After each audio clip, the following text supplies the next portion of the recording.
Muito obrigado, mais uma vez, sala cheia aqui para o ExpertCast. É o terceiro ano seguido que nós gravamos um episódio com plateia aqui na Jornada Paulista de Radiologia.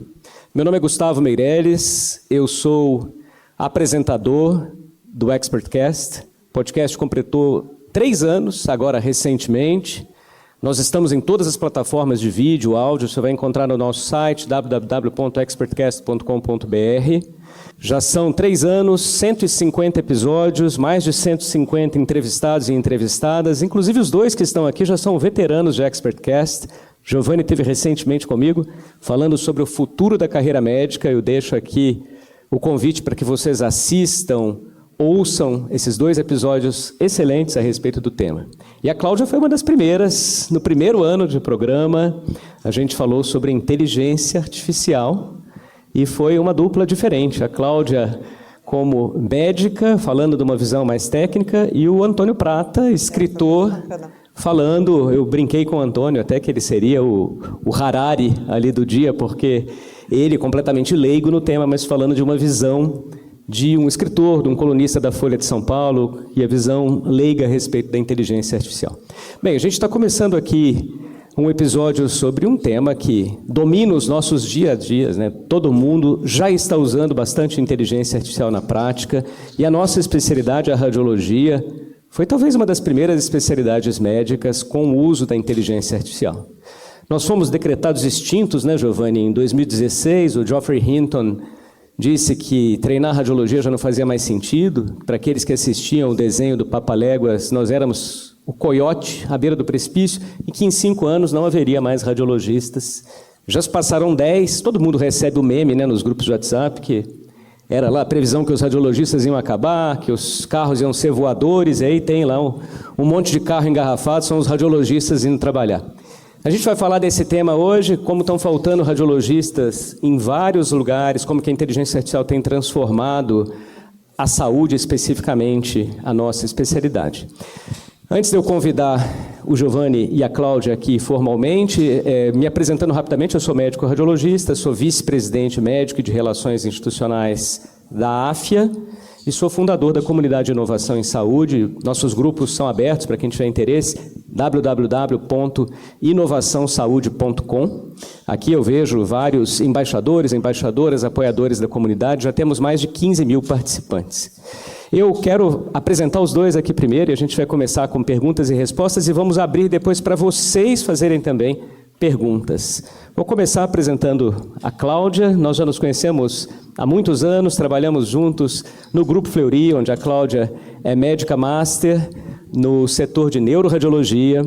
Cláudia também é professora associada do Departamento de Radiologia da Faculdade de Medicina da Universidade de São Paulo e é coordenadora de pesquisa do Serviço de Imagem do Hospital Sírio-Libanês. Cláudia, muito obrigado por estar no ExpertCast mais uma vez. Eu agradeço o convite. E o Giovanni Thierry, conhecido de todos e todas aqui, professor titular de Radiologia da Faculdade de Medicina da Universidade de São Paulo. Ele é presidente do Conselho Diretor do INRAD, do Hospital das Clínicas da Faculdade de Medicina da USP, coordenador da Comissão de Inovação também do hospital, que é o InovaHC, e presidente do Conselho de Administração do Instituto Coalizão Saúde. Giovanni, muito obrigado mais uma vez pela presença. Obrigado, Gustavo. É sempre bom poder discutir esses temas do futuro da medicina com você. Muito obrigado. Muito obrigado. Eu vou começar com a Cláudia. Então, nós tivemos há 3 anos, né, Cláudia, falando de inteligência artificial na saúde. Você tem uma visão mais ampla, além da radiologia, sobre inteligência artificial. 3 anos se passaram, nós estamos todos aqui, recorde de Jornada Paulista de Radiologia de inscritos, radiologistas cada vez mais presentes no dia a dia, e a inteligência artificial transformou a especialidade. Na minha visão, uma transformação para melhor, ainda talvez cause um ou outro barulho, mas já tem muita coisa, realidade, no dia a dia, né? Então, na sua visão de inteligência artificial, o que já é realidade em grandes centros ou mesmo em locais menores espalhados por aí? Eu acho que tem várias coisas de inteligência artificial que, na verdade, a gente nem se deu conta, né? Eu não vou nem discutir a parte de agendamento, né, de chatbox, de NLP, de marcação de paciente, confirmação, no-show. que isso já está completamente realidade, a gente não precisa discutir. Mas em relação à qualidade de imagem e mesmo a parte de, por exemplo, ressonância magnética, você tentar tornar as sequências mais rápidas, isso também já é realidade. Isso é realidade para tomo, é realidade para ultrassom, é realidade para ressonância. Hoje, as grandes empresas de ressonância, de equipamentos, elas já têm isso embutido nos aparelhos. A gente já nem pergunta, né? Elas já existem, já vendem os aparelhos com isso. Aí eu sempre brinco com os físicos, né? Porque a gente sempre ficou, né? O espaço K, que a gente brinca, que espaço K é esse, né? O que é isso? Os aparelhos preenchem os espaços K sem fazer toda a aquisição, e a aquisição fica mais rápida e você consegue, com menos tempo, obter um exame de ressonância magnética. E isso, ninguém fica falando, não, isso é uma inteligência artificial. Está lá, a gente compra equipamentos, não, agora a sequência é mais rápida. E está lá, e isso já existe. Para posicionamento dos pacientes também já pode se usar a inteligência artificial. São ferramentas de inteligência artificial, estão lá e a gente usa. Outras ferramentas também que a gente tem, que já estão aí, por exemplo, algumas são usadas para radioterapia, né, para planejamento. A gente tem, por exemplo, tumores, por exemplo, de cabeça e pescoço, em que a ressonância é muito melhor para ver as lesões de partes moles. A gente faz um exame para marcar na radioterapia a lesão, mas eu queria lá a marcação óssea, eu queria o marcador ósseo para fazer a radioterapia. Daí você pega essas imagens, faz imagens sintéticas de tomo e com elas você faz a marcação da radioterapia. Isso também já é realidade. Então, já está no dia a dia da gente, sem a gente ficar discutindo muito se isso é uma inteligência artificial ou não. Então, essas não são coisas que a gente fica, não, porque entrou. Não, está aí. Outras coisas que também estão, e também não tivemos discussão, e estão aí, são aquelas ferramentas de triagem, né? As que a gente põe no aparelho da gente para ver se tem hemorragia intracraniana, para ver se tem tromboembolismo pulmonar, e acabam sendo muito úteis. A gente, ao longo do tempo, né? O que a gente foi vendo? Os aparelhos foram ficando cada vez mais rápidos, a nossa carga de exames, né?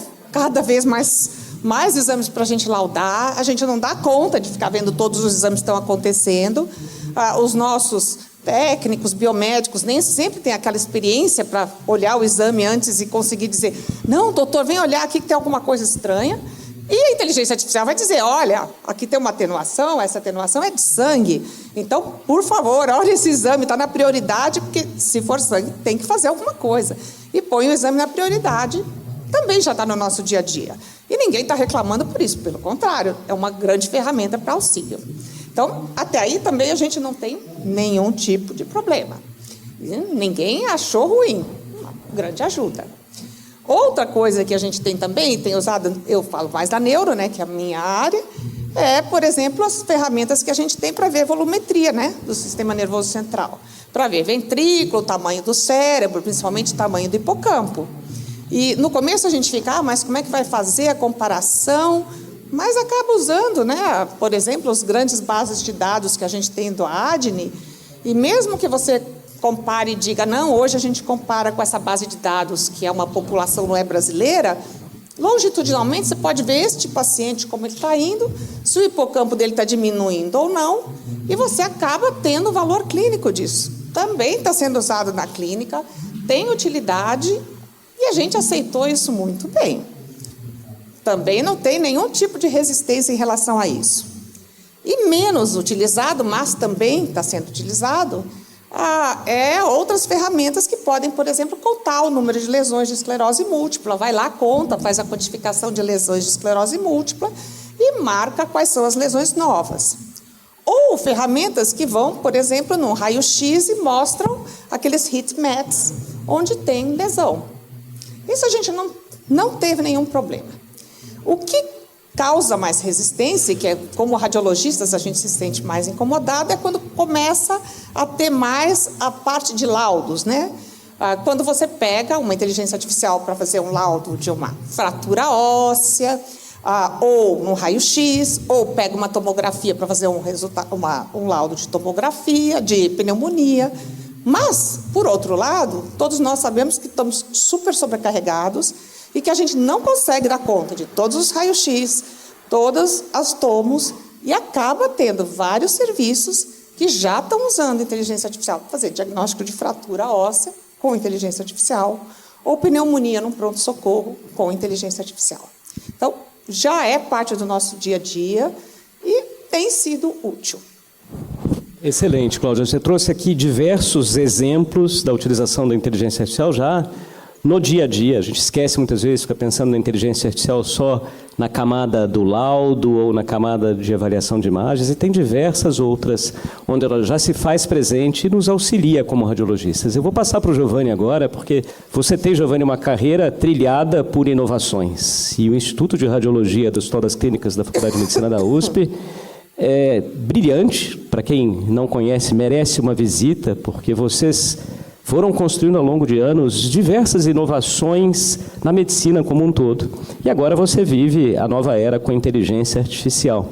Eu queria que você contasse um pouco também da sua visão da inteligência artificial na radiologia, as principais transformações que você tem visto, os caminhos também abertos pela inteligência artificial na nossa especialidade. Não, ótimo, Gustavo. Eu acho que a Cláudia fez uma excelente introdução, né, do estado atual da inteligência artificial na radiologia. Nós temos um laboratório de inteligência artificial, o InLab, em Nova HC. Ele está localizado no INRAD desde 2020. Foi uma parceria com a Siemens e com a FAPESP. Temos 30 pós-graduandos lá que atuam em projetos de inteligência artificial. Mas hoje todas as grandes companhias são parceiras nossas, da Philips, a GE, a AWS e empresas de outros países também. E eu digo o seguinte, que no começo nós achávamos que o laboratório ia ser um produtor de algoritmos. Produzimos alguns, mas hoje nós sabemos que nós somos muito mais importantes como para validar algoritmos do que para produzir algoritmos. Porque nem todos os algoritmos, existem milhares no mercado, né? Nem todos os algoritmos eles podem ser utilizados dentro do nosso meio, né? Nós temos uma diversidade populacional muito grande, né? E até quando na época da pandemia, nós fizemos uma plataforma, talvez alguns de vocês conheçam, uma plataforma de inteligência artificial para poder fazer diagnóstico de Covid pulmonar, né? O que matava era Covid pulmonar, né? Então, montamos uma plataforma de inteligência artificial que, em poucos minutos, nós conectamos mais de 60 hospitais, mandavam a tomografia, em 2 minutos a plataforma respondia se era Covid e a extensão da doença. Uma época que os exames laboratoriais demoravam uma semana para ficar prontos, né? Nesse laboratório, inicialmente, nós usamos uma plataforma chinesa, porque foram os primeiros que desenvolveram um algoritmo para a Covid, né? E depois nós usamos uma plataforma europeia, né, desenvolvida pela Siemens, a primeira pela Huawei, e nós observamos que nem sempre elas funcionavam no nosso meio, porque a nossa diversidade populacional tem as suas características, ou seja, algoritmo feito na Suécia pode não funcionar no Brasil, né? Então, é importante validar o algoritmo, né? Porque o algoritmo, nós temos que ver se o algoritmo funciona na nossa realidade, né?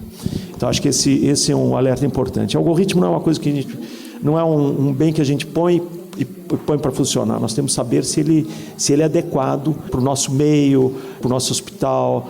E é claro que eu diria em que ponto nós estamos e como é que eu enxergo um pouco o futuro. Nós estamos exatamente no ponto que a Cláudia parou, né? Nós temos muitos algoritmos e nós precisamos fazer com que o radiologista incorpore os seus algoritmos a sua rotina. Essa é a grande dificuldade, porque, primeiro, muitas vezes nossos médicos não estão capacitados para usar os algoritmos.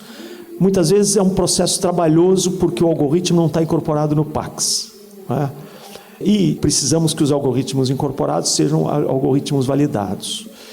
Essa transição, que é a transição da incorporação da tecnologia com capacitação das pessoas, porque outras tecnologias, como os algoritmos que estão nos equipamentos de ressonância magnética para acelerar o exame, isso está lá, né? Não há necessidade de capacitação, né? Ou outros que estão em processos administrativos, isso é muito automático, né? Mas o problema é capacitar. Agora, Lembrem da introdução do Pax, né? Quando o radiologista saiu da radiografia, né, no negatoscópio para o computador. A transição foi uma transição difícil também, né? Os radiologistas mais antigos não tinham familiaridade de utilizar o Pax, né? Foi um processo demorado e também traumático sob certos aspectos, né? Eu lembro isso lá no HC, né? Nós somos o primeiro grande hospital a implantar o sistema de Pax. Então, vivemos uma transição semelhante na incorporação da inteligência artificial. E esses algoritmos têm que ser práticos, eles têm que estar incorporados no Pax, e o radiologista facilmente tem que ter acesso ao algoritmo e poder avaliar o exame com o algoritmo. Tem também a questão de custo, né? Existem algoritmos muito bons, mas custam $20 por exame avaliado. Não tem como utilizar um algoritmo que o custo da utilização do algoritmo é maior do que quanto o seguro paga o exame. Então, nós temos que equacionar essas questões. Primeiro, a capacitação, e acho que a capacitação, assim como foi no Pax, tem que ser impulsionado pelos mais jovens. Os jovens, que já são uma geração digital, ajudam os radiologistas mais antigos a utilizar os algoritmos. A compatibilização tecnológica dos algoritmos no Pax, né? Ou seja, não podemos ter duas tecnologias paralelas, nós temos que ter os algoritmos dentro do Pax, né? E tem que ser um processo muito fácil, muito simples, né?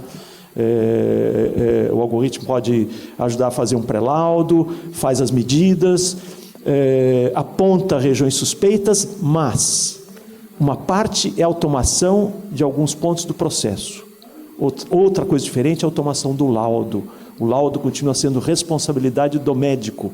A inteligência artificial é uma ferramenta. A inteligência artificial não substitui o trabalho humano. Então, o radiologista vai ter a vida mais fácil, né? Vai aumentar a eficiência, vai reduzir a possibilidade de erro, mas ele vai continuar sendo o tomador de decisão.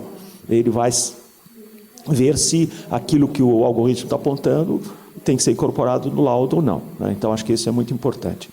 Agora, eu acho que o que mais impacta em relação à inteligência artificial, isso vai acontecer. Daqui a alguns anos, os radiologistas vão estar usando algoritmo de inteligência artificial na sua rotina, e isso vai acontecer muito mais rapidamente do que nós imaginamos. Agora, o que mais impacta em relação à inteligência artificial é o futuro, né?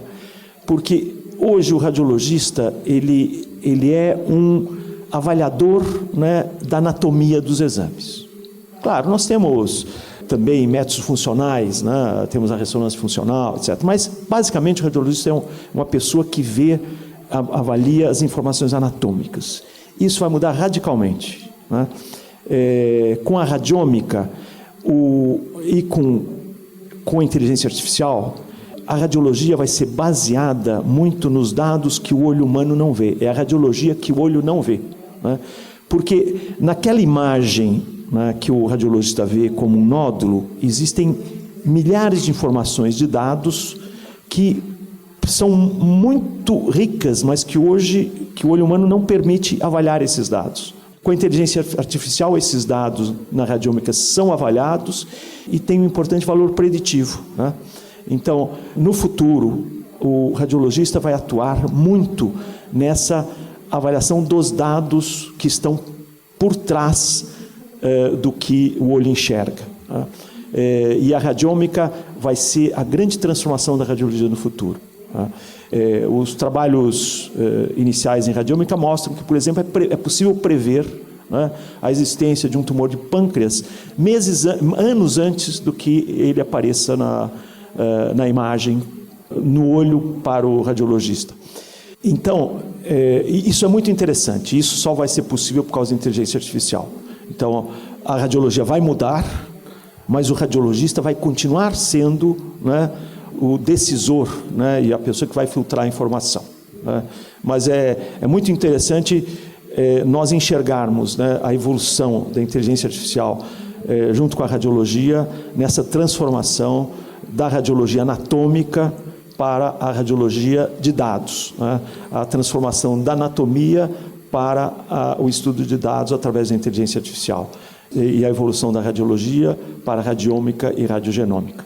Excelente, Giovanni. Tem vários pontos aqui, né? Inclusive esse estudo recente da Mayo Clinic sobre o encontro de um câncer de pâncreas muito tempo antes, utilizando pequenos achados ali invisíveis ao olho humano. Eu vou voltar para a Cláudia agora, porque a gente falou do que já é a realidade, mas tem muita coisa ainda do lado do hype, né? E acho até que foi isso que motivou o Geoffrey Hinton a fazer aquela previsão que se mostrou errada. Agora, há pouco tempo, a gente teve outra previsão de um chefe de uma rede de hospitais em Nova York, dizendo que ele está pronto para substituir os radiologistas assim que a parte regulatória o liberar. Então, eu queria que você contasse o que é hype e ainda não realidade nessa história toda. O que ainda realmente está faltando, né, é exatamente isso. Assim, a inteligência artificial ainda não dá os laudos. Não dá os laudos de tomo, de ressonância, que, pelo menos o que estavam dizendo era exatamente isso. Ele ia lá e pelo menos separar o que é normal do que é anormal. E daí o radiologista ia lá e ia fazer a segunda leitura e estaria resolvido. Isso não foi, né? Essa visão computacional, que seria rápida, não foi. Como o Giovanni disse, em algum momento isso vai acontecer. Isso não é que não, não, vai ser impossível. Eu não acredito que vai ser impossível. Em algum momento vai acontecer. Quando vai acontecer, não sei. Mas, e como, assim, vai precisar o radiologista para ver? Vai precisar. Porque o que foi baseado, toda essa visão, é que, assim, nós radiologistas, pura e simplesmente, nós tínhamos que fazer pattern recognition. A gente ia lá e reconhecia o padrão.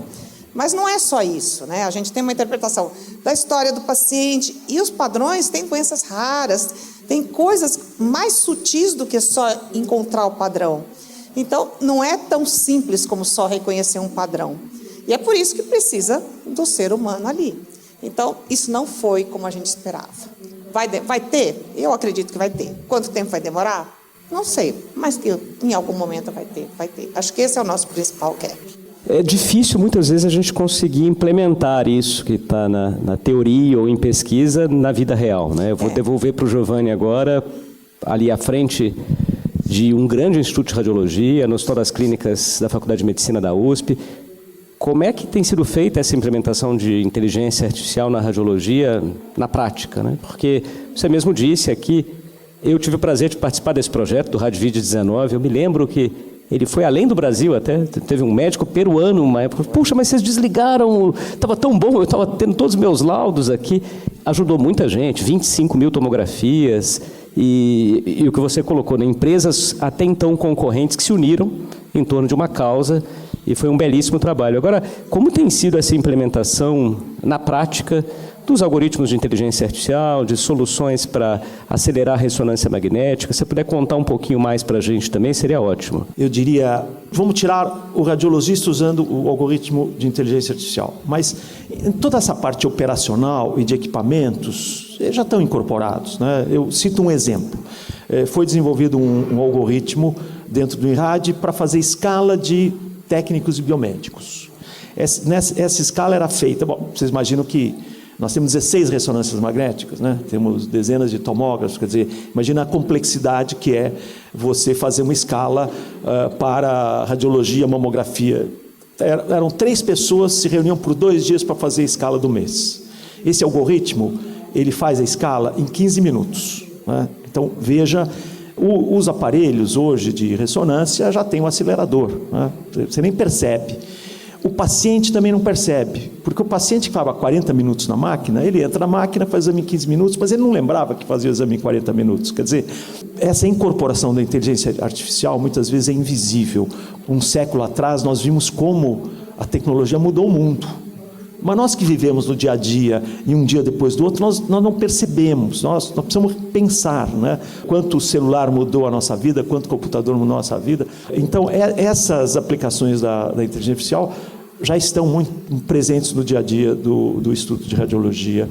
Eu diria, dentro da parte administrativa, de gestão, de compras, a inteligência artificial está muito na educação, né, na informação que as pessoas têm, no auxílio à produção de um trabalho científico, numa revisão bibliográfica, né, tudo isso funciona bem.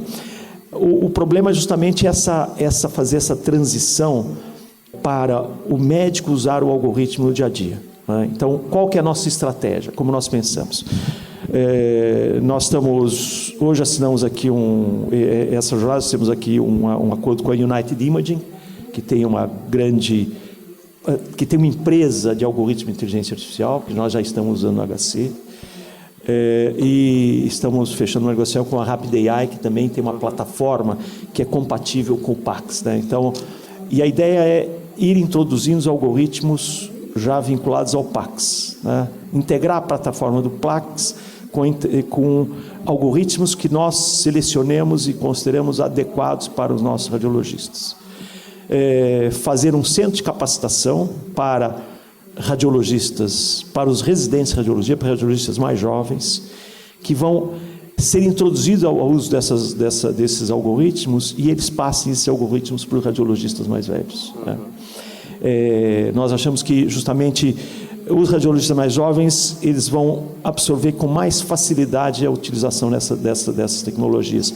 Mas essa incorporação dos algoritmos ao PAX é fundamental, porque como a Cláudia falou, né? Nós não podemos fazer um retrabalho, nós não podemos dar para o radiologista mais trabalho, nós precisamos reduzir, né, o tempo que o radiologista perde laudo. Os exames radiológicos crescem 10% ao ano. O número de radiologistas cresce 5%. Então, a boca entre exames e número de radiologistas, ela está aumentando. Nós achamos que, através de inteligência artificial, é possível, com o aumento de eficiência, reduzir esse gap. Mas nós precisamos de inteligência artificial urgentemente, porque a boca só aumenta ano a ano, né? Então, é por isso que nós identificamos essa questão. Como eu falei, não é automação do laudo, é automação das tarefas burocráticas que o radiologista exerce. E aí vale a pena contar um projeto que nós temos, né, que a Cláudia é uma das líderes também, com a AWS. O laudo do século XXI. Né? Todos os laudos de radiologia, o Gustavo sabe bem, são os laudos que nós fazíamos 40 anos atrás. Ficou tudo igual, né? Eu falo, não é possível que a gente continue nos laudos de 40 anos atrás, né? Então, nós com a AWS estamos desenvolvendo um projeto de inteligência artificial generativa. A primeira etapa já está concluída, que é quando o radiologista abre o laudo, para dar um laudo, já existe o resumo clínico do paciente. O radiologista não precisa ficar estudando prontuário. Isso toma um tempo enorme de um paciente internado que já fez 2 cirurgias, tem não sei quantos exames. Então, o radiologista abre e já tem um resumo de laudo. Isso já está concluído. A segunda etapa é um pré-laudo com medidas, né? Um pré-laudo estruturado com medidas. Nesse momento, entra os algoritmos de inteligência artificial, ajudando o radiologista a identificar áreas suspeitas no exame. E o radiologista toma as decisões e conclui o pré-laudo. E tem uma terceira etapa, que também é muito interessante, que é um laudo para o médico, um laudo para o paciente. Hoje o que acontece? O paciente tem acesso ao seu laudo, mas o laudo está em linguagem médica.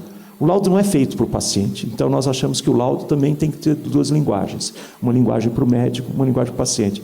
Então, esse é um projeto que estamos desenvolvendo com a AWS, e é um projeto que já contempla, né, essa transição do radiologista para que a inteligência artificial facilite a vida dele, né, que retire tarefas que podem sofrer automação, né, mas não todo laudo, né, bem claro, né. Nós não queremos que a inteligência artificial dê o laudo. Nós queremos que a inteligência artificial ajude o radiologista a fazer o laudo, né?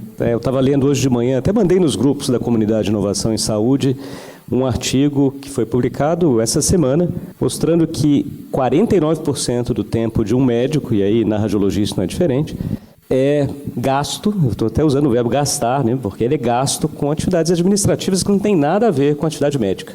Ele fica 27% do tempo em contato com o paciente, com o que ele precisaria mesmo tempo. Então, inclusive, aí é uma liberação para que esse tempo consiga aumentar. Gustavo, um exemplo bem prático é algoritmos que já existem, né? Por exemplo, já existe um algoritmo que transcreve a consulta, né, do paciente para o prontuário. Isso daí, às vezes, o médico perde mais tempo transcrevendo a consulta por prontuário que falando com o paciente. Então, o que nós queremos é que o médico e o radiologista também tenha mais tempo para dedicar ou ao paciente ou à avaliação do laudo, e menos tempo em tarefas burocráticas, né? Então, são exemplos de como os algoritmos podem fazer com que o tempo do médico fique para atividades mais nobres e menos em atividades burocráticas. Eu acho que essa é a grande transformação da tecnologia através da inteligência artificial para a próxima década. Essa foi a primeira parte da conversa que eu tive com a Cláudia Leite e com Giovanni Cerri. Nós voltaremos em breve com os dois respondendo a perguntas da plateia. O ExpertCast tem o apoio da Agfa Radiology Solutions e a produção da SoulPods. Não deixe de nos acompanhar na sua plataforma preferida de áudio ou vídeo, nos dar 5 estrelas, compartilhar com seus amigos e contatos. É assim que nós conseguimos compartilhar informações de qualidade sobre inovação na saúde. Não deixe também de seguir a newsletter mensal do ExpertCast. Você encontra o link em www.expertcast.com.br. Por fim, se você gosta de inovação na saúde, e eu tenho certeza que você gosta do tema, acompanhe a comunidade Inovação em Saúde.